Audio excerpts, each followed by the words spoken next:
Pronto, gente. Agora, iniciada aqui a gravação. Bom dia. Olha aí, a Marinês chegou. Bom dia, Marinês. Bom dia a todas vocês, né? Espero que estejam todas bem. A Maria Isabel está rica. Vocês podem pedir dinheiro emprestado a ela, que ela recebeu a bolsa dela. Muito justo, né? É um absurdo mesmo esse atraso. Mas que bom que já deu tudo certo. E aí, né, gente, como a gente tinha combinado, né, nossos dois últimos encontros, né, o de hoje e o da semana que vem, eles serão via Meet por causa da minha cirurgia, né? Ainda não consegui fazer, acreditam? Desde o dia 1 de novembro eu pedi autorização à Unimed, mas aí porque precisa de uns parafusos, precisa de um negócio aí tá lá na auditoria, e aí eu tô esperando autorizar. Hoje mesmo, antes da aula, 6 horas da manhã, eu estava no médico, né, fazendo ali o parecer do cardiologista para poder fazer a cirurgia, mas eu acho que daqui para o início de dezembro, né, eu consigo fazer, mas aí não muda nada a nossa programação, tá? Hoje e quarta-feira que vem, a gente continua aqui no virtual e no dia 3 de dezembro, vocês fazem a prova presencial, tá? Não esqueçam disso. A prova no dia 3 é presencial. O Ataiene, ou o Jackson, ou a Mariane vão aplicar a prova para mim e depois eles me mandam, mas a prova será presencial, tá bom? Então, não esqueçam disso, por favor. Esses nossos dois últimos encontros, eles também vão ter as atividades, né? Quem aqui entrou na época da pandemia, né? Talvez todas vocês, eu não lembro se todas, mas eu sei que a Isabel foi a primeira turma ali da pandemia. A gente vai trabalhar essas duas aulas exatamente do mesmo modelo que tinha lá na pandemia, tá? Que a gente fazia. Então, nós vamos ter aqui a aula de hoje. Nós tivemos um momento anterior, né? Que foi com os textos, né? O pré-aula, né, que os textos já estavam disponíveis, que isso já acontece, né, nos encontros presenciais também, né?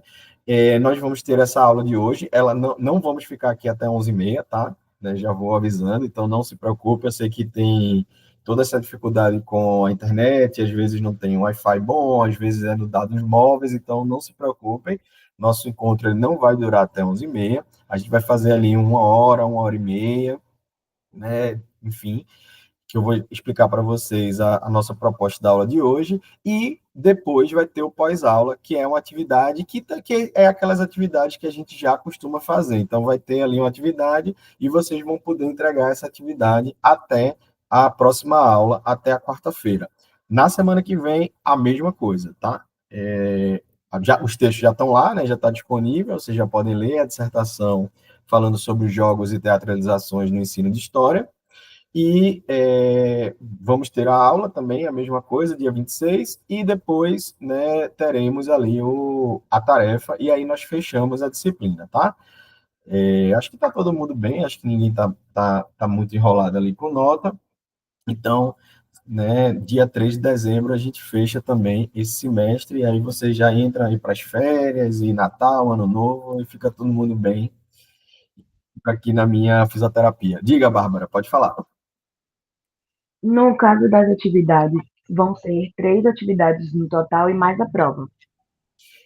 Não, eu acho que a gente já fez uma, se eu não me engano, quando eu ainda estava no presencial. Aí tivemos a do dia 15, né, que foi do Dia dos Professores, que eu estava até baixando aqui já. E vamos ter essa semana e a próxima semana. Aí dá 4 e 6. Tá? Eu não me lembro agora exatamente, mas deixa eu ver aqui. É porque eu não tô com o envelope aqui de vocês, com as atividades. Mas eu creio que vocês já fizeram uma atividade quando a gente estava presencial. Sim, foi duas. Foram duas, né? Uma Pronto. sim, que era para a gente falar, que a gente entregou para o senhor, sobre o contexto do quadro, e a outra era para a gente enviar até acho que a semana passada. Isso, que é a do Dia dos Professores, exatamente. Foi uma que a gente Foi fez em essas sala. duas. Isso, exatamente. São essas duas mesmo. Obrigado, Valdirene. É exatamente isso. Foi essa que a gente fez na sala de aula. Aí tiver do Dia dos Professores, que vocês já entregaram, acho que a maioria já entregou, já vi aqui. Só não corrigi ainda. Aí vamos ter a de hoje, a da semana que vem e a prova. Beleza? Essa da aula foi a do filme Tanza, né? E creio que sim, eu acho que sim. Ah, perfeito, então. Então, eu tô em dia. Beleza, Bárbara. Bom, gente, eu vou falando aqui, tá? Vou explicando como é que vai ser. Vou falar também da atividade. Ela ainda não está disponível, mas assim que terminar aqui eu coloco. Eu esqueci. Enfim. E aí eu coloco, mas já vou falar um pouquinho dela, começar. A ideia de hoje, né, é a gente já vem discutindo muito há algum tempo, né, essa questão dos espaços de memória, né, a gente já fala da praça, a gente falou da questão de ruas, né, a gente até conversou um pouquinho sobre a questão da polêmica, né, da mudança do nome das ruas e tal. E aí hoje nós vamos ver o que é um museu, né, como a gente pode utilizar esse espaço, que é o museu, como ensino de história. Na minha ideia, logo quando eu montei a disciplina, era que a gente pudesse visitar. Mas, né, tive esse problema de saúde, enfim, e aí não conseguiu. Mas eu prometo a vocês que, se no próximo semestre tiver essa atividade, eu convido vocês também. Quem puder ir, vai também com a outra turma. Na verdade, próximo semestre não, o outro, né? Porque no próximo semestre não vamos ter fundamentos. Não vamos ter períodos pares, né? Só vamos ter períodos ímpares. Mas aí, se tiver em 2026.2, se eu conseguir, espero conseguir ir lá no Palacinho, ir no próprio Palácio, aí eu convido vocês também para vocês irem conosco, tá? E aí a ideia, né, é discutir como a gente pode utilizar o museu, né, como um espaço de ensino de história. Perguntando aqui a vocês, quando eu falo para vocês de museu, o que é que vem na cabeça de vocês? Vocês já foram? Vocês já falaram que foram no NUTA. O que é que vem na cabeça de vocês quando eu falo de museu? Registro de fatos históricos que Tá já bem baixinho aconteceram. você, Valdirene. Pois é, meu telefone. Dá para ouvir? Dá para Agora ouvir? deu uma melhorada. Eu acredito que são os registros dos fatos históricos que já aconteceram no passado do tempo e fica lá.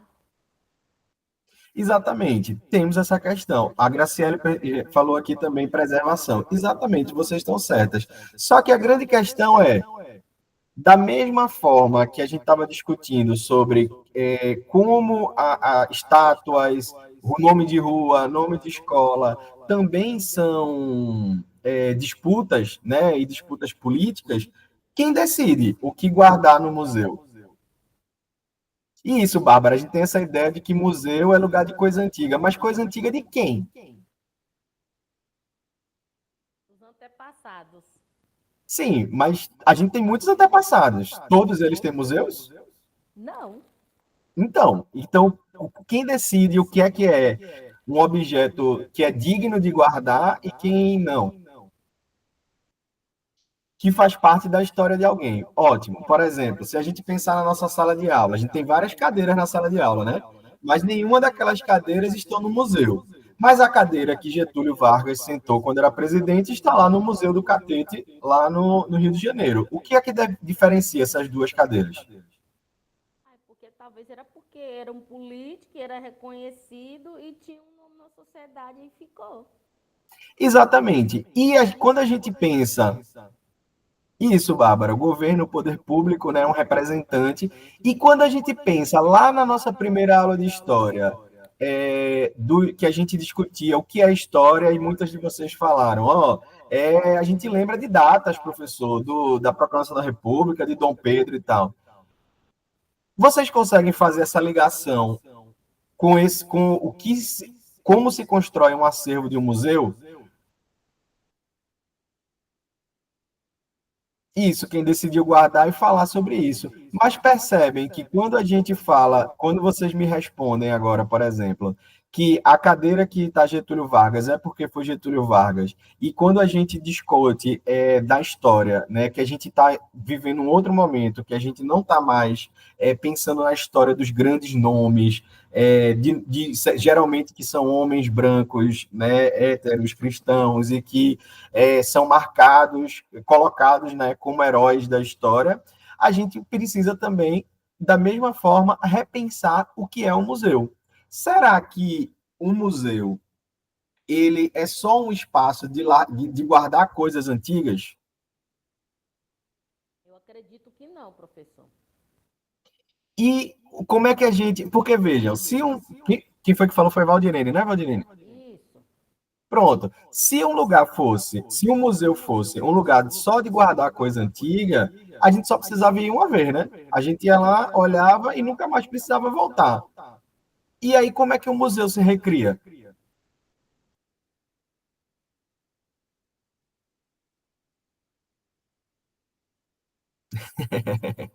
E aí, como é que um museu se recria?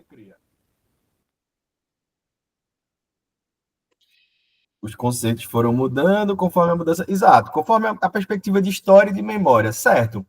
Mas isso mudou o significado, com certeza. A gente tem uma outra ideia de museu. Mas e hoje, vocês conseguem pensar que vocês podem trabalhar no museu? Sim, temos essa possibilidade, sim.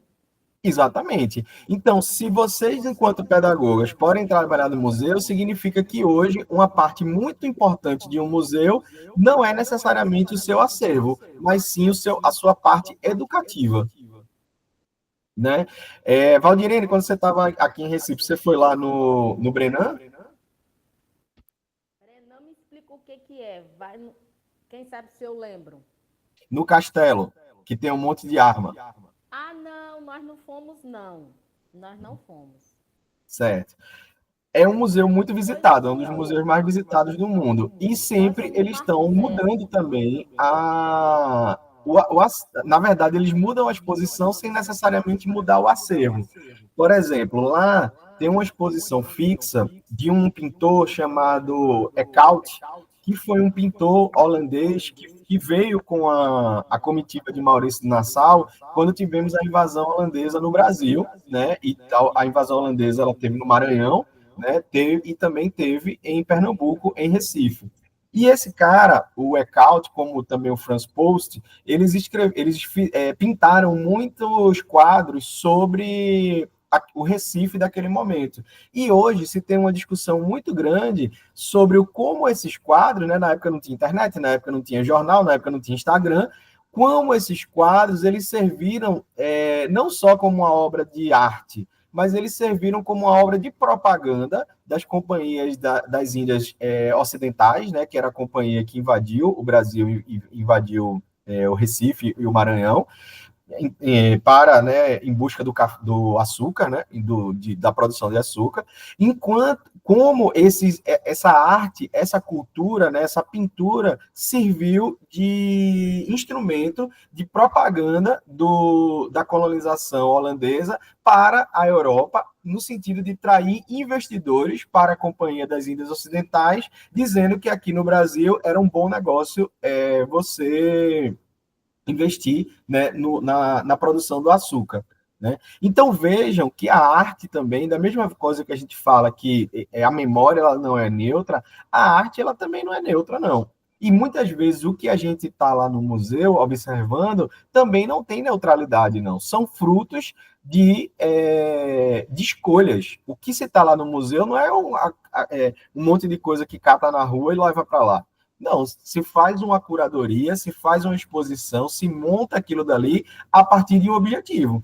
E aí a grande questão é, esse objetivo, ele tanto pode ser para reforçar estereótipos, para reforçar padrões de comportamento, para reforçar visões de história, ou também para problematizar, né? A atividade de vocês, ela vai ter, vai exigir que vocês vejam dois vídeos. Um vídeo apresentando. Os dois vídeos são apresentando museus, tá?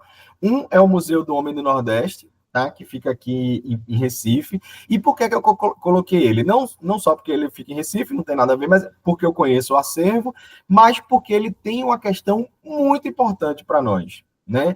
Ele é o Museu do Homem do Nordeste, ele foi criado a partir do acervo de outros museus. O Museu do Açúcar, o Museu de Antropologia e o Museu do Nordeste. Não, enfim, não vou lembrar agora, mas eram três museus. Então, ele juntou esses acervos e construiu o Museu do Homem do Nordeste.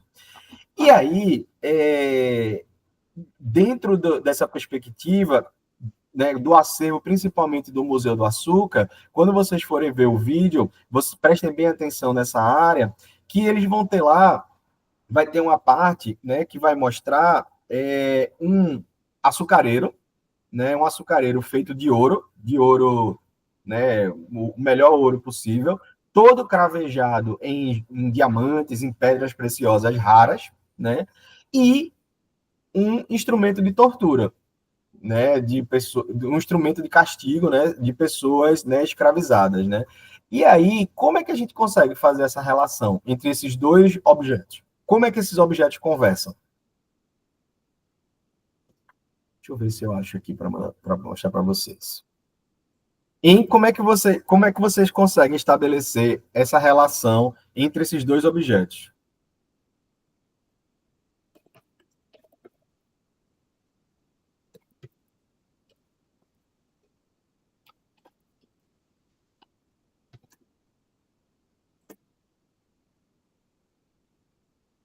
Foi o Museu de Antropologia, o Museu de Arte Popular e o Museu do Açúcar. Eu esqueci do de Arte Popular. Esse aqui, ó, é o açucareiro. Deixa eu ver se eu consigo mostrar para vocês. Vou colocar o link aqui, acho que é mais fácil. Deixa eu ver se pode botar a imagem aqui no chat. Acho que não pode não, né? Vamos ver.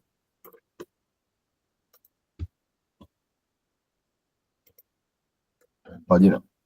Mas deixa eu parar aqui para apresentar, para vocês verem.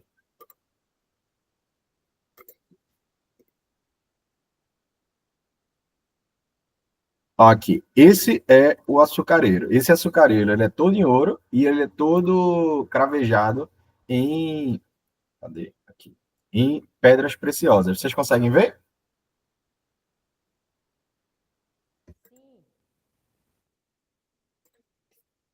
E aí, ao lado dele, isso, cara, ao lado dele, e tem um instrumento de tortura. Como é que vocês relacionam isso? É um açucareiro, né? Que ele foi feito ali, né? Pois é, exatamente. Inclusive, valiosíssimo. Deve valer mais de milhões de reais esse negócio. Com certeza. E ele entrou na coleção. Deixa eu ver aqui se tem o valor dele.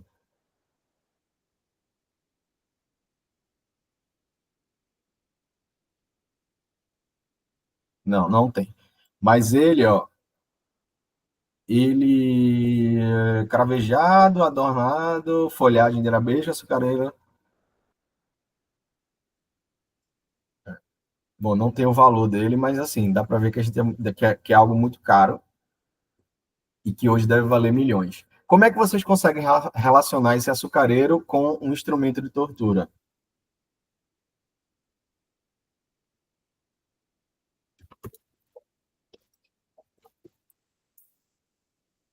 Vocês estão muito caladas hoje.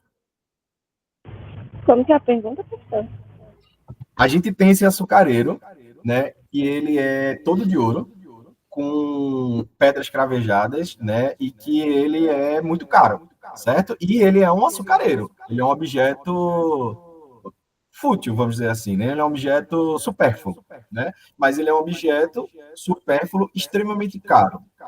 Na exposição do Homem no Museu do Homem do Nordeste, vocês vão visualizar isso melhor quando vocês verem o vídeo, né? Que está lá na rota, e depois vocês dão uma olhada nisso. Ao lado deles, eu estou tentando achar aqui para mostrar para vocês. Pronto, achei. Deixa eu colocar aqui para vocês verem. Aqui, o Viramundo. Deixa eu abrir aqui para mostrar para vocês. Pronto. Vejam esse açucareiro, né? Já viram, já sabem que é uma peça muito valiosa e que é riquíssima. Ao lado desse açucareiro, no Museu do Homem do Nordeste, nós vamos ter esse aqui, ó.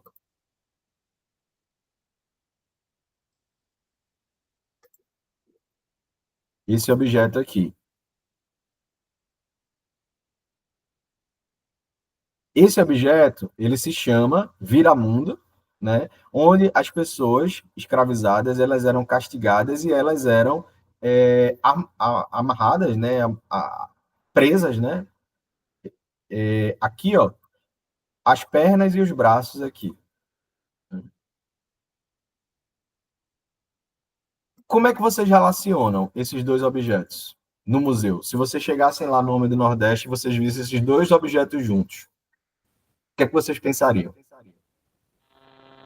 E a criação desse açucareiro foi através dos escravos. Exatamente. Só que percebem que isso é uma escolha. Você enquanto uma pessoa que está dentro da curadoria desse museu, você colocar esses objetos juntos é uma escolha para justamente provocar essa reflexão de que um objeto não existe sem o outro. Que aquele açucareiro, que é algo completamente supérfluo e que é caríssimo, a ponto de se fazer de ouro, com pedras cravejadas e esbanjando ali, né, riqueza, ele só existe porque também existe esse aparelho aqui, ó, porque pessoas eram obrigadas a trabalhar, né, e porque pessoas eram obrigadas a trabalhar como escravos para produzir aquela riqueza. Mas vocês percebem que isso é uma opção, que eu poderia, inclusive, botar os dois objetos separados e tratá-los de forma completamente diferente?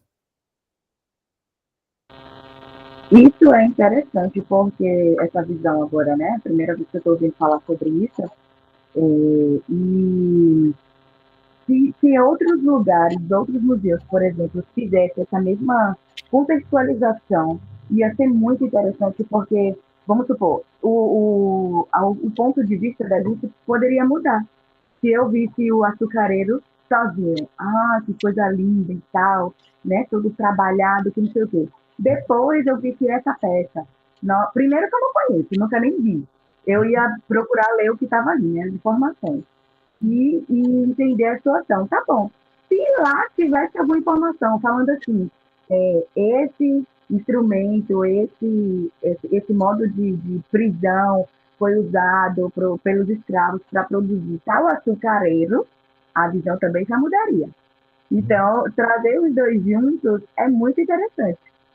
Exatamente. É exatamente o ponto e é exatamente o cerne da aula de hoje. A gente entender como esses espaços, né, esses museus, né, eles podem trazer essa reflexão. E aí vocês têm essa dupla possibilidade. Vocês podem ser os docentes que vão levar as crianças, né, para esses locais e estimular essa reflexão, ou vocês podem estar lá dentro dos museus, vocês montando essas exposições, fazendo essa curadoria e pensando em como isso pode trazer reflexões para o visitante. Ou seja, é uma completa mudança do que a gente entende da função de um museu. Ao invés de ser um lugar muito ligado a colecionar coisas, a guardar coisas de uma outra era, guardar essas coisas, mas provocando também reflexões nesse sentido. Então, a aula de hoje, ela é basicamente isso, discutir como, nesse exemplo, né, e aí tem o Museu da Maré também, ele pode entender esse espaço como um espaço de educação, né, como um espaço de educação não formal, algo que a gente já vem discutindo ali, e como no nosso caso, né, da disciplina histórica, da disciplina história, um lugar de espaço não formal de história, né? Por que não formal? Porque eu tanto posso levar meus alunos lá para visitar, como eu posso ir quando eu estou viajando, né? Por isso que eu perguntei a Valdirene, porque o museu aqui do Ricardo Brenan, ele é um dos museus mais visitados do mundo.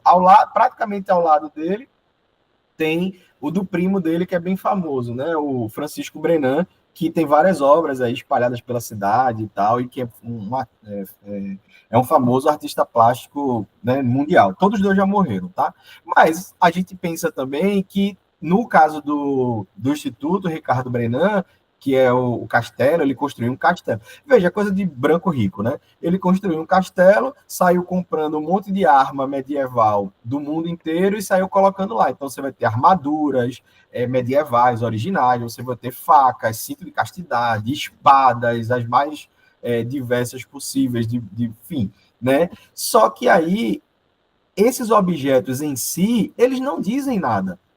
Precisa que nós, né, educadores, que nós que estamos fazendo a curadoria daqueles objetos, traga ali o significado para aqueles objetos, né? Outro exemplo também é o Museu da Maré, que vocês também vão ver, né, um vídeo sobre ele. Os dois vídeos são do mesmo projeto, né, que apresenta os museus, né, faz uma visita virtual. Foi um projeto que aconteceu na época da pandemia, né?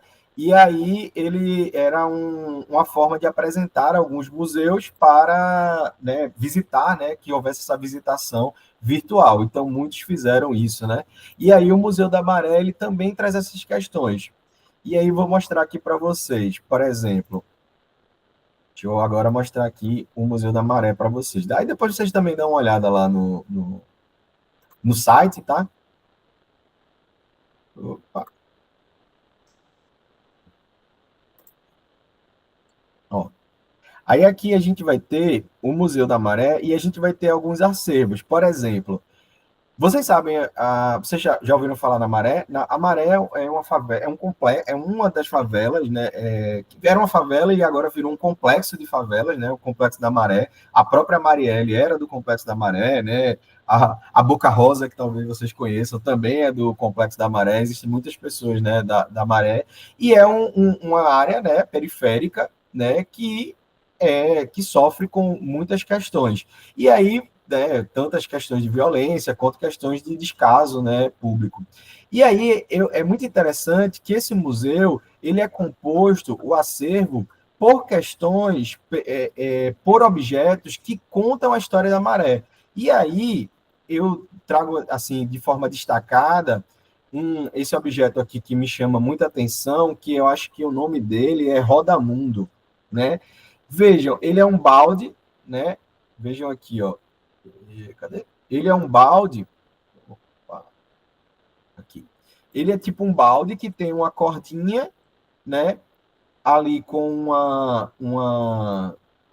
tipo uma base aqui, né? E com um furo para carregar água. Por que vocês acham que esse objeto é tão importante? A ponto de virar um objeto dentro do museu da comunidade. Professor, tem vários fatores. Por exemplo, com certeza, quem fez a mão de obra foi as pessoas escravizadas. E também, além disso, naquela época, naquele período, era diferente e era a forma deles armazenar água. Isso, exatamente. A questão toda é essa, Valdirei. A gente está falando de uma favela, está falando de uma favela que não tinha os serviços públicos que não chegavam, né, os serviços públicos de qualidade, e essas pessoas precisavam de água e precisavam transportar essa água. E aí esse objeto significava uma forma de transportar a água mais prática, girando, né? Você podia tampar ali e ia girando, carregando, né? E por isso que é um tonelzinho onde ele vai rodando, né? E aí você conseguia ali captar água, pegar água em distâncias maiores a partir disso. Ou seja, por que esse objeto é importante? Porque ele conta a história da comunidade. Ele foi algo que foi feito pela comunidade, foi importante para a comunidade por um determinado tempo e conta ele é mais do que um objeto, ele conta parte da história dessa comunidade. E aí, quando a gente vê isso aqui e vai comparar com o açucareiro, os dois são objetos museológicos. E qual é a diferença deles dois? Os dois estão lá no museu, foi decidido, e os dois contam a história dos grupos de pessoas que os construíram. Mas qual é a diferença deles dois? Professor, a mesma mão de obra são os escravos, né? Uhum. Eu acredito que o outro só está falando sobre o açucareiro, não é? Isso. Então, um tinha finalidade, que era para armazenar o açúcar, creio eu, né? Uhum. Era para aquelas pessoas mais nobres, né? Como tinha, acho que pedra de diamante, tinha ouro. E o outro para armazenar a água, que representava aquela comunidade. Ainda que sejam objetos diferentes, porém, são as mesmas pessoas, no caso as negras, que construíram. Exatamente, só que um mostra a opulência, né, vamos dizer assim, a riqueza do açúcar, só que essa riqueza não era para todo mundo. E essa riqueza ela vinha através da exploração desse trabalho das pessoas escravizadas. Então, vejam, percebam que o mesmo período histórico ele pode ser contado de formas diferentes a partir dos objetos que nós escolhemos dentro de um museu. E dos objetos que, às vezes, a gente pode trazer em sala de aula também para discutir.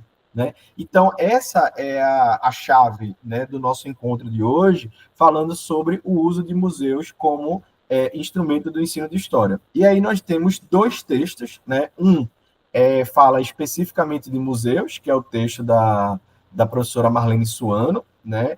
Que ela vai trazer ali o que é um museu.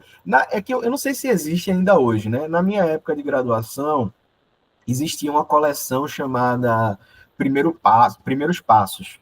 E aí se tinha vários livretos, livrinhos bem pequenininhos, como esse, ali de 30, 40 páginas, mas era aquele livro assim, bem pequenininho, assim, desse tamanho. E aí tinha essa série, né, Primeiros Passos, ela sempre era o que é. Aí era o que é museu, o que é comunismo, o que é história, o que é sociologia, o que é... Aí tem vários, infinitos livros sobre eles, né? E aí eu acho legal porque ele traz ali apesar de ser um livro mais antigo, é da década de 80, a gente vai trazer também algumas atualizações, mas ele responde essa pergunta ali do que é, né? O que é um museu? Né? Para que o museu serve? E aí a gente precisa fazer essas discussões, né? Para a gente entender que, como eu já falei para vocês, esse museu ele tem uma dupla função para nós, né? Enquanto docentes. Tem a função de que nós podemos utilizá-los como ferramentas de ensino de história, mas também podemos trabalhar nesses museus, né? Eu acho que eu contei a vocês que meu segundo estágio, na verdade, ele foi no museu. Ele foi num arquivo em museu, ainda existe aqui, ele se chama Memorial da Justiça, porque ele é um museu do Tribunal de Justiça. E aí, na época, nós construímos lá uma exposição, porque o que é que esse museu, o que é que esse arquivo guardava? Processos antigos. E a partir desses processos antigos, a gente criou uma exposição que falava sobre capoeira, sobre cangaço e sobre ação de liberdade. Cangaço e capoeira, vocês devem saber, né? É algo que é muito, né, falado, né? Mas ação de liberdade. Alguém tem ideia do que é uma ação de liberdade? Eu não entendi a pergunta, porque meu salário está baixo. Poderia responder, fazer novamente a pergunta? Claro, Valdirene. Eu trabalhei num museu que a gente fez uma exposição a partir dos processos jurídicos que tinham lá, e a gente separou processos a partir de 3 temas. O primeiro tema era capoeira, né, que capoeira era crime, né, até o Código Penal de 1932, capoeira era crime. Né? Então, quem fosse pego na rua praticando capoeira era preso por vagabundagem, por vadiagem, certo? E aí tinha também processos de cangaceiros, né? Que tem muita série, muito filme, Maria Bonita, Lampião e tal, e outros, né? O cangaço também, obviamente, era crime, né?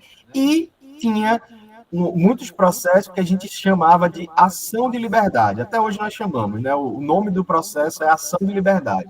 E aí a minha pergunta é: o que é que vocês acham que é uma ação de liberdade?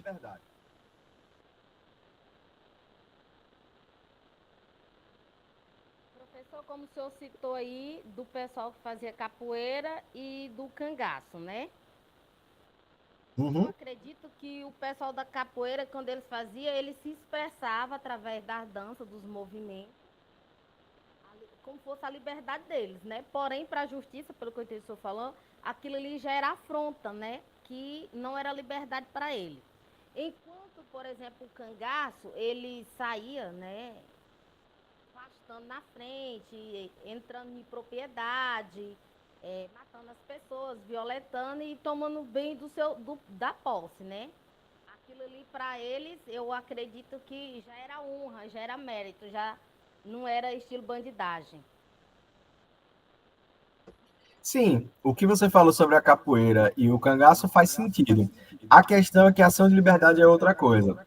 A ação de liberdade, vocês sabem, né, que a gente, né, obviamente, todo mundo sabe que a gente teve um período de escravidão muito grande. Só que depois de 1850, né, em 1850, o tráfico de escravos foi proibido. Né? Então, era proibido traficar escravos. Né? E aí, com isso, outras leis foram surgindo para a questão de finalizar a escravidão. E em 1871 foi criada também a Lei Eusébio de Queiroz, e depois, desculpa, a Lei Feijó. E aí a Lei Feijó, ela garante um instrumento jurídico chamado ação de liberdade. O que era? Uma pessoa escravizada, ela poderia entrar na justiça requerendo a sua liberdade a partir de alguns critérios. Um critério que era muito famoso era o de dizer que o seu dono ele era muito violento, ele exagerava nos castigos. E a partir daí, se entrava na ação, o escravo não era uma pessoa, né? Não era considerado juridicamente uma pessoa, então ele tinha que constituir um curador e um advogado, e aí se entrava na justiça e dizia, olha, fulano, Rufina, pronto, que é um caso verídico, né? Esse caso aconteceu, a escrava Rufina, ela estava entrando contra o seu dono, porque esse dono, ele estava castigando demais ela. E aí levava-se as provas, levava as testemunhas, levava lá as pessoas, e aí o juiz decidia se isso fazia sentido ou não, e aí se fizesse sentido, essa pessoa ela tinha o direito de comprar a sua liberdade. Né? Ela tinha que, se arbitrava ali um preço, né? O dono dizia, não, essa escrava vale tanto. Aí ela dizia, não, eu valho tanto. E aí o juiz decidia ali, quando havia divergência, dizia, não, você tem que pagar tanto, aqui é o seu dono, e aí você vai poder ser liberta. Você vai poder ter a sua carta de alforria. E isso é o que a gente chama de ação de liberdade. Isso foi um instrumento jurídico que foi criado ali depois de 1871, e esses processos eles ainda existem e estão aqui, né, guardados, né, no Memorial do Tribunal de Justiça. E nós, né, da mesma forma que vocês não sabiam, mesmo eu, quando era estudante de história que fui trabalhar lá, também não sabia. Eu fui conhecer quando eu fui trabalhar lá. E aí é importante que a sociedade também conheça esses instrumentos, inclusive para entender que houveram várias formas de resistência escrava à escravidão. Né, que nós tivemos, claro, os quilombos, nós tivemos ali várias, as fugas e tal, mas nós tivemos outros meios também. Né? E quando a gente vai ler as ações de liberdade, a grande maioria das pessoas que entravam com essas ações eram mulheres. E eram mulheres, muitas vezes, que queriam a sua liberdade para depois conquistar a liberdade dos seus filhos. Né? Porque o fruto, né, o filho, né, ele era também escravo. Né? Ele também tinha um dono. Porém, esse fruto do ventre feminino, né, escravo, do ventre escravizado, ele vai gerar uma grande discussão ali na segunda década do século XIX, né, de 1850 até o final da escravidão, de fato, de quem era esse filho. Se esse filho de uma pessoa escravizada, ele era do senhor ou ele era da mulher, né, da mãe da criança. Né? E aí existem hoje trabalhos muito bacanas que estudam como essa ser escravo a experiência de ser escravizado, ela era diferente, né, tanto nos períodos quanto também se você era um homem ou se você era uma mulher, se você era uma criança, né? A depender ali do gênero, também se tinham diferenciações de como essa escravidão ela era utilizada, inclusive com violências específicas de gênero, né? A mais conhecida delas, o estupro, por exemplo, né? Então, e também, quando o tráfico de escravos ele foi proibido, foi-se estimulado a reprodução caseira, né? E como é que vocês acham que essa reprodução ela acontecia, né? Forçada, através de estupros, né?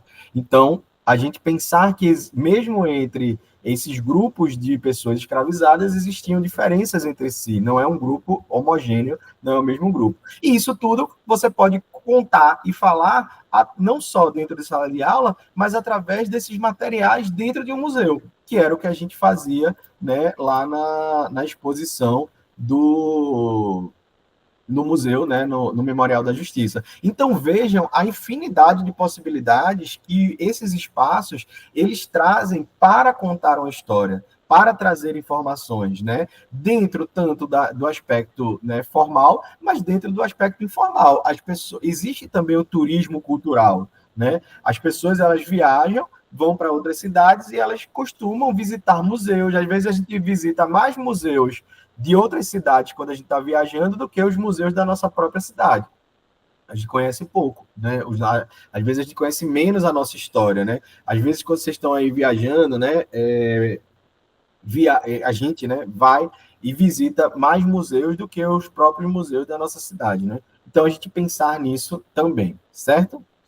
E aí, né, trago aqui, né, a nossa ideia, né, da aula de hoje é justamente essa, do museu, né, como um espaço, né, de aprendizagem histórica. Aqui é uma descrição da professora Marlene, eu nem sei se ela é viva ainda, acho que já não é mais não, porque ela fez o doutorado dela em 69, talvez já não esteja viva, mas deixou essa obra aí muito interessante. E ela foi uma das primeiras pessoas, né, a trabalhar com esse conceito de arqueometria, que é o conceito de arqueologia, mas também analisando não só aquele material que era encontrado de forma neutra, mas entendendo, misturando a antropologia também, né? Entender aquele objeto dentro daquele contexto. A mesma coisa que a gente acabou de discutir. O que é que significa um açucareiro de milhões que vale milhões e milhões, um objeto supérfluo, ser de ouro e cravejado a diamante, né? Isso fala muito sobre a opulência, sobre a riqueza que foi produzida durante o período colonial no Brasil, principalmente o período do açúcar, né, em que o açúcar era vendido para o mundo todo. Porém, essa riqueza era para quem? Não era para todo mundo. E essa riqueza ela era produzida à base do trabalho de pessoas escravizadas. Então, analisar esses objetos a partir de uma questão também ali, de um entendimento social daqueles objetos, tá? Então, esse livro ele foi publicado ali nos anos 80, tá? Aqui, ó. Lembra que eu falei para vocês? Ó, era dessa primeiro espaço, aí é o que é um museu. Ele foi publicado ali nos anos 80, né? E aí ele traz ali, nesse momento em que o Brasil vive o pós-ditadura, né? O final da ditadura, apresentar isso que a gente está falando, que um museu, ele não é natural, ele não é um ajuntamento de coisas, ele é um fenômeno histórico. E ele precisa ser tratado assim, ou seja, o que a curadoria, o que está lá dentro daquele museu, como aquele museu representa ali aquele grupo, né? A gente falou aqui do Museu da Maré, falou do Museu do Homem do Nordeste, mas existem vários outros tipos de museu. E o Museu da Língua Portuguesa, lá em São Paulo, né? O Museu da República, em Petrópolis, o Museu da Independência, lá em São Paulo também, né? Ali no Ipiranga, né? Onde, as margens do Rio Ipiranga, né? Então, assim, a gente tem esses museus e eles contam histórias, né? E aí, a grande sacada desse livro é que ele discute a função social do museu. Para que serve um museu, né? E aí é onde a gente vai ver. Ele serve para trazer esse conhecimento às pessoas. E aí é onde a gente entra também.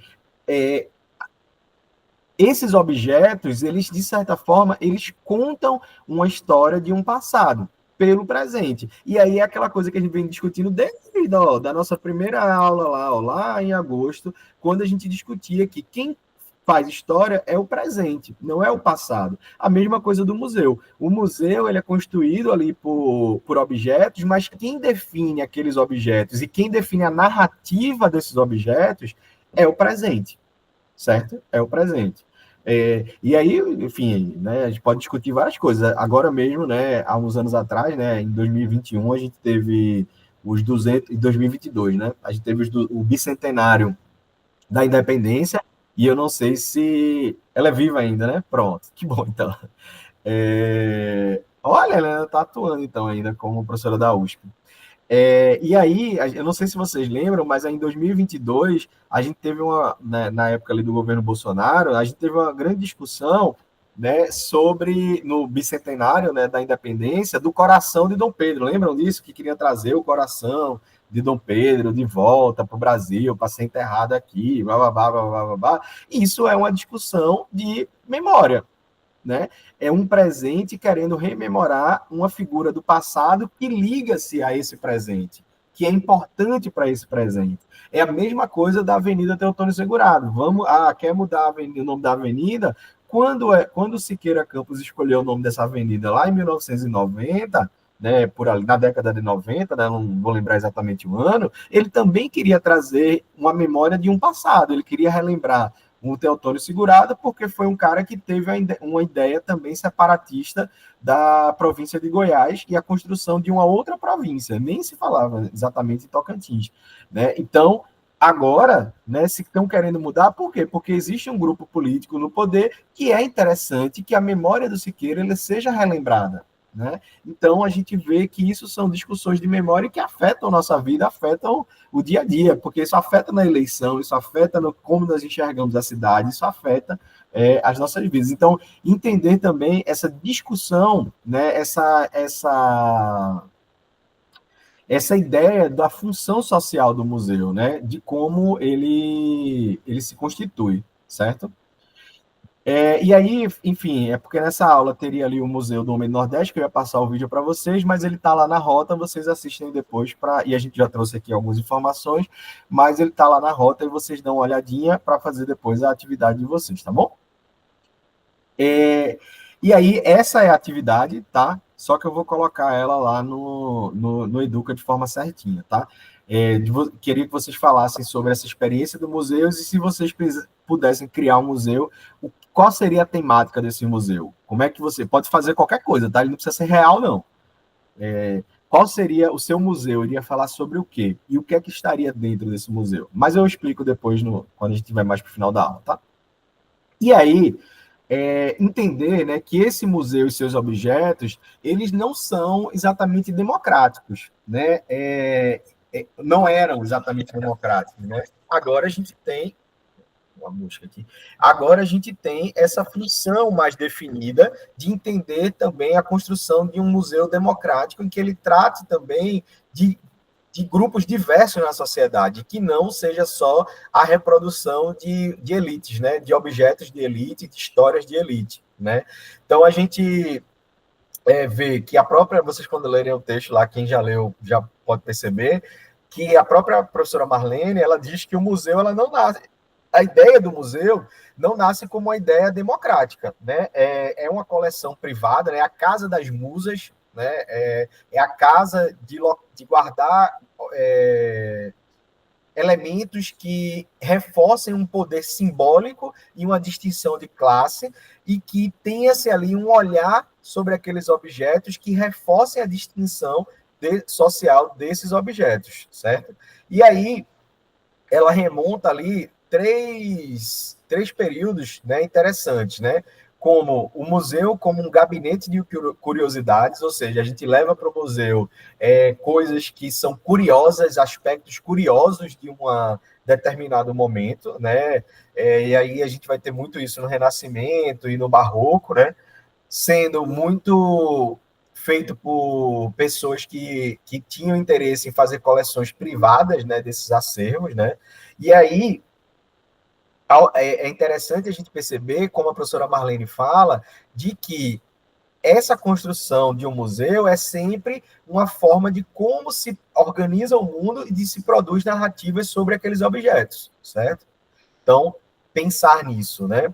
Depois a gente vai ter os museus públicos, né? E aí esses museus eles passam a ser um instrumento de contar a história do Estado. Eu acabei de falar para vocês, a gente tem o Museu da Independência em São Paulo e a gente tem o Museu da República no Rio de Janeiro.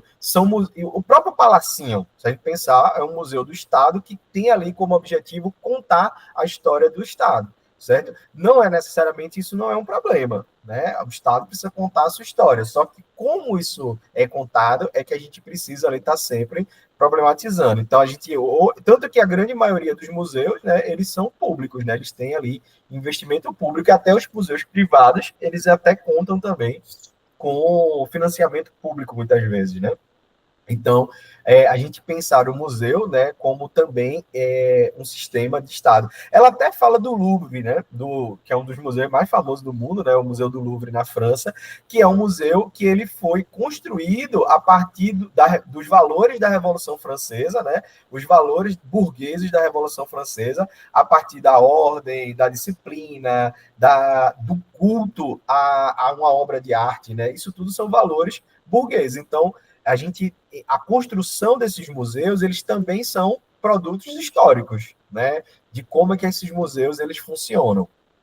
E aí a gente chega, né, no museu contemporâneo, né, onde a gente tem uma democratização do acesso. Então, muitos museus eles são baratos, né? Muitos museus têm um dia que você pode ir de graça. Se você quiser levar a sua escola, eles geralmente fazem ou mais barato ou de graça para escolas, né, para universidades e tal. Então, isso faz com que novos públicos comecem a acessar esses museus. E aí a gente entra também na questão de patrimônio, né? Entender que patrimônios, né, eles são importantes para nós, né? E aí é uma questão que eu coloquei aqui, é não confundir a preservação do passado como a manutenção e um reforço de características dessa época. Ou seja, como a provocação que a gente iniciou aqui. Nós trazemos aquele açucareiro, não é só para a gente admirar, nossa, que lindo, que maravilhoso, que peça bonita, mas é para a gente refletir que aquela peça ela só existe porque pessoas foram escravizadas e que pessoas trabalharam ali de forma compulsória, milhares de pessoas perderam as suas vidas para que aquele açucareiro existisse. Então, é importante a gente fazer ali esse questionamento e é importante que esses espaços, esses museus, eles tragam esses questionamentos, né? Serve também como revalorização de algumas memórias, né? E aí essa revalorização, ela pode ser democrática ou não. Essa revalorização, ela pode trazer ali uma época, né,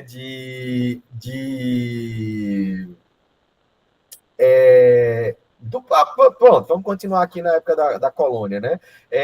De trazer ali como se fosse só um recorte de coisas positivas que gerou muita riqueza, sem fazer esse contraponto do trabalho de pessoas escravizadas. Ou ela pode justamente revalorizar essa memória no sentido de dizer, olha, a gente não pode esquecer de que isso aconteceu. Como a gente vai ter, por exemplo, hoje, muitos museus da ditadura, né? Em vários lugares a gente vai ter, principalmente depois da Comissão da Verdade. Então, dizer, olha, isso aqui aconteceu, foi terrível, e a gente precisa entender esse passado para que a gente entenda os perigos desse passado, né? Os perigos desse passado ainda no presente. Inclusive, abrindo um parênteses aqui, já que eu falei de ditadura, tem um filme, O Agente Secreto, né? Ele está em cartaz, e eu acho que vale muito a pena ver. Quem não viu, eu acho que está em todos os cinemas de Palmas, né? Tanto no cinema do Espaço Cultural, mas eu acho que também está no cinema do shopping, né? Às vezes tem ali o dia mais barato, o dia para estudante. Vejam, é um filme muito bonito e é um filme que retrata essa questão de como a ditadura ela destruiu a vida de pessoas que muitas vezes nem sequer estavam militando contra o Estado. Eram pessoas que estavam vivendo ali as suas vidas e só por não concordar com a corrupção, só por não concordar com questões básicas, acabavam tendo sua vida destruídas e tornando-se inimigos do Estado, né, sendo presos e torturados apenas porque discordavam, né, e só discordavam, viu?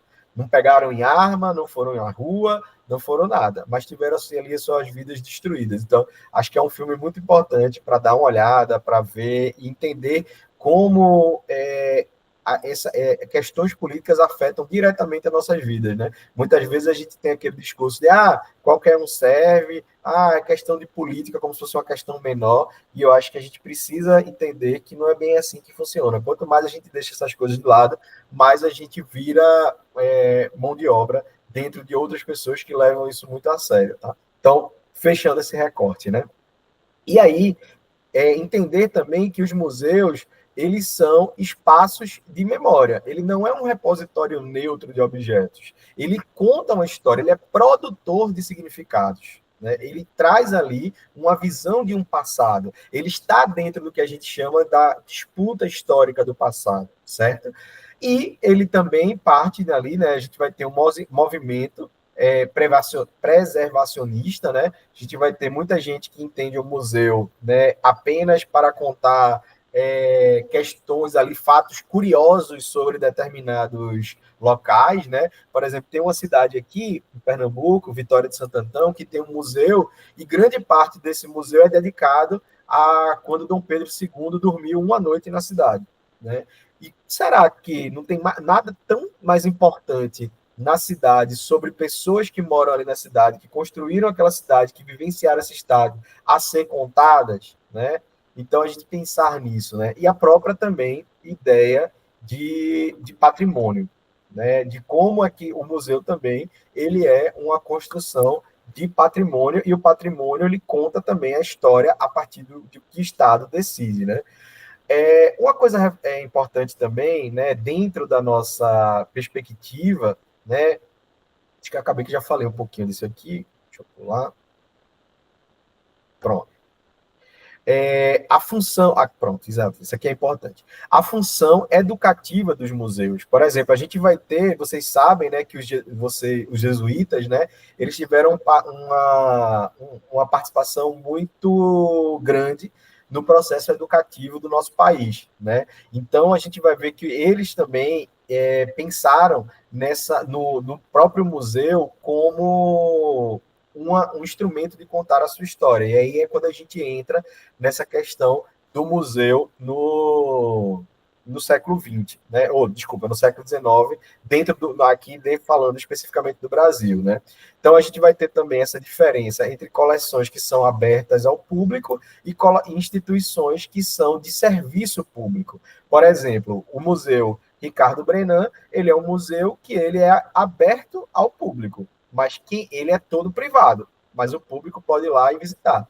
Outra coisa é o Museu do Homem do Nordeste. O Museu do Homem do Nordeste ele é ligado à Fundação Joaquim Nabuco, que é uma fundação do governo federal e é um instrumento de Estado, certo? Então a gente precisa levar em consideração essas diferenças quando a gente fala também do papel dos museus, né? Existem museus que são privados e existem museus que são públicos, né? E essas formas foram que existiram do museu até o século XIX. Então, no século XX, a gente já começa com outras discussões de museu, como a gente está discutindo agora e a gente começou, né? Então, como é que eram vistos esses museus, né? Esses museus, eles eram vistos como um ajuntamento de coisas, né? Como um ajuntamento de objetos do passado. E aí, no século XX, a gente já tem uma nova discussão sobre isso. Então, ela até trouxe aqui para vocês um pedacinho que eu acho interessante. Ó. Antes de entrar no museu, pergunte-se o que você quer ver. Consulte o atendente os espécimes interessantes de cada sala. Lembrem-se que o principal objetivo dos espécimes é instruir. Então, aqueles objetos eles estão ali com um objetivo de instrução. Né? Tenha um caderninho para anotar as suas impressões. Visite periodicamente o museu mais próximo e faça dele sua escola avançada de autoinstrução.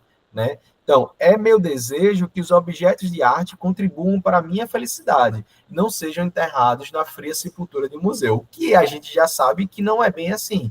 Quando a gente pensa no museu hoje, a gente não consegue hoje pensar no museu no século XX sem pensar nesse papel educativo do museu. Da mesma forma que a gente tem, né, no nosso papel enquanto docente, formar cidadãos, o museu precisa trabalhar com isso também. Então, ele também precisa estar dialogando com escolas, com a comunidade, para trazer ali a história. Então, hoje, né, quando eu provoquei vocês ali no início da nossa aula sobre para que serve o museu, né? E a gente de manter vivo o museu é que a parte educativa hoje dentro do museu ele é o DNA do museu, né? Entender como aqueles objetos eles podem ser repensados, eles podem constar o mesmo objeto, ele pode contar narrativas diferentes a partir da proposta pedagógica que ele tem, é o ponto-chave de qualquer acervo. Né, é o ponto, né, principal de qualquer acervo, tá bom? Só que a gente sabe também que o museu ele é um espaço de poder, né? Então, a gente pensar, né, do museu que o que se escolhe também, quem é que escolhe? Como é que se cria um museu? Será que é fácil criar um museu da Maré? Se vocês quiserem criar um museu do bairro de vocês, da cidade de vocês, da quadra de vocês, será que é fácil? né? Não é. Então, a gente pensar também que o museu ele tem critérios, ele reflete períodos históricos, eles têm classes, muitas vezes a gente vai ter padrões eurocêntricos, né, sendo reproduzidos no museu, mas hoje a gente tem também questões de democratização desse acervo. Então, é muito importante a gente pensar nisso, né? Então, outro museu que vocês vão ver, né, é o Museu da Maré, que vai ter o vídeo lá e vai ser importante para vocês fazerem, né, a nossa atividade. E aí eu quero que vocês prestem bastante atenção nesses vídeos e que vocês tragam as interpretações de vocês nessa atividade, certo? Entender que o museu, dentro da nossa perspectiva histórica, ele é um produtor de narrativa histórica. Ele é a fonte de cultura histórica material, né, através desses objetos, e eles fazem ali a relação entre memória, identidade e patrimônio. Por exemplo, né, o Museu do Homem do Nordeste, ele tinha aqueles objetos que eu mostrei para vocês no início, do açucareiro e do rodamundo, mas eles não estavam atrelados daquela forma que estão hoje. Então, já contam uma história diferente. Então, você tem uma reconfiguração desse acervo e desse museu. Beleza? Bom, gente, e aí, né, eu acho que para deixar, para finalizar, né, essa nossa encontro de hoje, a partir do texto da professora Marlano, né, Suano, é que o museu ele traz ali, ele conta um projeto político de poder, né? E aí a questão é, esse projeto, ele é democrático ou não? Né? Como é que vocês que vão ter que trazer ali a narrativa do museu que vocês querem construir? Esse museu que vocês querem construir, ele vai ser democrático? Ele vai ser amplo ou não? Então, vocês precisam pensar nisso. Então, hoje, no debate contemporâneo, a gente precisa entender que o museu ele deve ter como objetivo democratizar a cultura, democratizar esse acesso a informações importantes, como a gente viu aqui hoje, né?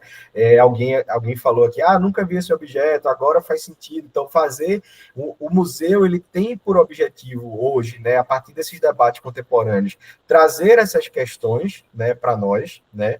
Trazer essas questões de disputa de memória e patrimônio, entender a nossa participação social enquanto cidadãos, e muitas vezes a gente vai ter, como o Museu da Maré, o museu como um espaço de resistência, um museu que conta ali a história da comunidade e que meio que diz assim, olha, a gente é sim, mora na favela, nós somos favelados, mas não somos vagabundos, não, nós não somos marginais, não. Nós produzimos cultura, nós temos história e nós merecemos respeito. A nossa história, ela merece não só ser contada, como ela merece ser respeitada a partir das tecnologias que nós criamos também, né? De como, porque a gente pensar, veja, se a gente pensar no açucareiro, né? Um açucareiro riquíssimo, um açucareiro caríssimo, fruto ali de muita exploração, tem uma tecnologia. E um objeto que é criado para suprir uma demanda de ausência d'água também é uma tecnologia, também é um artefato tecnológico que conta a história daquela comunidade. Né? E aí isso também deve ser levado em consideração. Isso são aspectos importantes, isso é uma forma de democratizar ali o acesso a essa história e a essa memória. Beleza? Alguém tem alguma dúvida? Alguém quer falar alguma coisa? Fique à vontade. Professor, eu. Valdirene, se você estiver falando, está muito baixo, eu não estou conseguindo te escutar. Melhorou? Ainda está muito baixo. Ah, melhorou agora? Melhorou. A minha dúvida é o seguinte, em relação do conteúdo da prova, vai ser esse de hoje e sobre do último encontro presencial, os conteúdos? O conteúdo da prova é tudo que vem depois da A1, da rota 9 até a rota 17. Entendi. Todas as aulas que nós tivemos, né, tá aqui, deixa eu botar aqui para vocês. Boa pergunta. E vou explicar também a atividade, tá?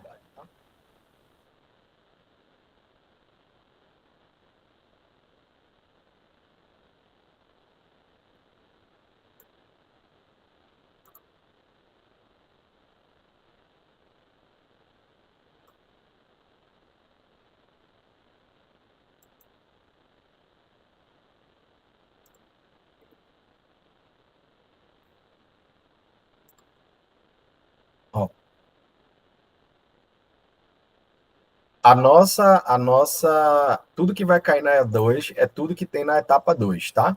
Então, vai ser da rota 10, né, até a rota 17. Eu tinha falado da 9, né? Até a rota 17. Tudo que tem aqui. Agora, tem, por exemplo, a Semana de Ciência e Tecnologia não teve nada, né? Então, já tem essa parte aí de livramento, né? Para vocês. Mas tudo que vai cair na A2 é tudo que está aqui na etapa 2 da disciplina. Tudo que está aqui, ó. Beleza? E aí, deixa eu passar aqui, mostrar para vocês a nossa atividade.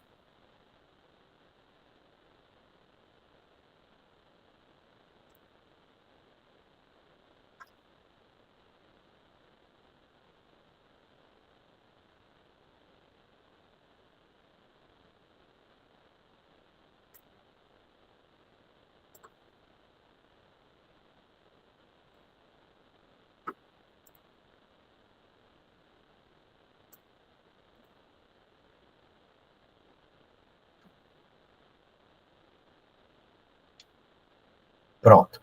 Então, vejam só, essa é a atividade que vai estar lá, tá no Educa. Eu vou colocar assim que a gente terminar aqui. Então, eu quero que vamos pensar num debate um pouco em torno do papel dos museus na formação histórica das pessoas, mesmo sabendo que no Brasil temos inúmeras dificuldades para acessar museus, né? Tanto nas grandes cidades como nas cidades do interior. Pois a ida ao museu inicia quando pegamos aquele ônibus lotado, quando demoramos horas para chegar nesse equipamento, ou quando pensamos 2 vezes antes de ir porque não temos dinheiro para o transporte, ou alimentação, ou até para entrar nos museus pagos. Dessa forma, a atividade eu quero que você relate, né, a sua principal experiência de museu que você já teve na sua vida, né? Eu sei que todos vocês já foram, porque vocês já falaram que foram no NUTA, mas se foram em outros, podem falar também, tá? Falem ali a experiência que vocês teve. E a segunda questão é essa aqui, ó. Se você pudesse criar um museu, o que é que teria nesse museu? Qual seria o tema desse museu? Qual seria o público, né? Você precisa ter um público. Qual é o público que você vai colocar nesse museu? Para quem quem é que você está pensando? É para criança? É para adulto? É para quem? Né? É um museu turístico? É para contar o quê? Porque isso tudo tem relação com o tema. Pensar no educativo desse museu. Por exemplo, qual é a exposição? Ele vai expor o quê? Essa exposição vai trazer que reflexões? Qual é a reflexão que você está querendo trazer a partir dessa exposição? Onde será esse museu? Inclusive, pode ser um museu virtual, tá? Ele não precisa ter um espaço físico. E qual é a coleção que vai ter lá? A coleção ou coleções? Quais são os objetos que vão estar no seu museu? E pode, gente, ser um museu completamente fictício. Você pode fazer, professor, eu quero criar o Museu dos Sonhos. E aí as pessoas vão lá ver os sonhos, desde que tenha tudo isso aqui, tá? O educativo, beleza. Então, qual é esse? Um Museu dos Sonhos vai trazer que reflexões educativas para aquelas pessoas que vão visitar? O que é que você está querendo que elas discutam? Qual é o fio condutor ali da discussão? Beleza? Então, quero fazer um museu de bonecas. Quero fazer um museu de bonecas da Hitchcock, por exemplo, né? Pode ser. Vocês usem a criatividade de vocês. Sejam aí criativas, tá bom? Alguma dúvida? Tudo ok. Tá baixinho, Valdirene. Pode. Tô falando tá ok, professor. Ah, Tá tudo certo. tá ótimo, então. Bom, gente, então por hoje a gente fica por aqui. Caso vocês tenham alguma dúvida, podem ali mandar e-mail, tá? E aí, até quarta-feira da semana que vem, até o dia 26, tá? Eu vou colocar ela aqui agora, e aí dia 26 vocês entregam, e aí a mesma coisa da outra, da semana que vem, a gente vai ter uma que eu vou também lançar na quarta-feira, dia 26, e vocês vão ter até o dia 3 para entregar, sempre uma semana ali de intervalo, beleza? Então é isso, gente. Então, um ótimo dia para vocês, tá bom? E a gente se vê na próxima quarta-feira, tá? Tchau, tchau.